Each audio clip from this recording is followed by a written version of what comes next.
प्रभु यीशु मसीह के मधुर और मीठे नाम में आज दिनांक 17 नवंबर दिन सोमवार को आप सब श्रोताओं का हम हार्दिक स्वागत करते हैं। आज के दिन के लिए जो वचन है वो लिया गया है यिर्मयाह नबी की पुस्तक, उसका 2 अध्याय 2 पद। और यरूशलेम में पुकार कर यह सुना दे, यहोवा यह कहता है, तेरी जवानी का स्नेह और तेरे विवाह के समय का प्रेम मुझे स्मरण आता है कि तू कैसे जंगल में मेरे पीछे पीछे चली जाया, भूमि जोती बोई ना गई थी। प्रियो, आज का विषय है शुद्ध सोने के समान।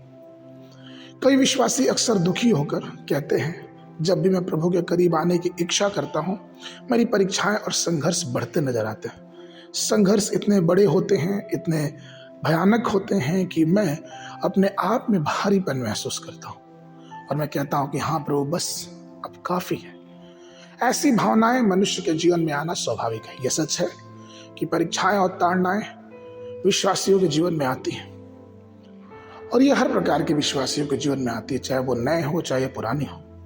फिर भी यह सच्चाई हमें कभी नहीं भूलना चाहिए कि परीक्षाएं और ताड़नाएं हमें दुख में डुबाने के लिए नहीं, लेकिन हमें विश्वास में मजबूत करने के लिए होती है। वह ठीक उसी प्रकार से होती है जैसे एक सोने को और शुद्ध बनाया जाए।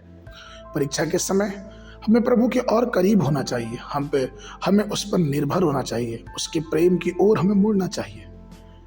इस तरह से जब दुखों का पहाड़ हमारे जीवन पर टूटे तो हमें अय्यूब की बात ध्यान रखनी चाहिए। अय्यूब 23:8 और 10 पद में अय्यूब कहता है, देखो मैं आगे जाता हूं परंतु वह नहीं मिलता, मैं पीछे हटता हूं परंतु वह दिखाई नहीं पड़ता। जब वह बाईं ओर काम करता है तब वह मुझे दिखाई नहीं देता, वह तो दाहिनी ओर ऐसा छिप जाता है कि मुझे वह दिखाई ही नहीं पड़ता। परंतु वह जानता है कि मैं कैसी चाल चला, और जब वह मुझे तालेगा तब मैं सोने के समान निकलूंगा। प्रियो, परमेश्वर पर अय्यूब का विश्वास बहुत मजबूत था। उसकी परीक्षाएं उसको और मजबूत करें। उसे पता था कि परमेश्वर सोने के समान, एक सोनार के समान मुझे भट्ठी में डालता है। वो मुझ में से हर एक अशुद्धियां निकालता है ताकि मैं उसके स्वरूप के समान दिख सकूं।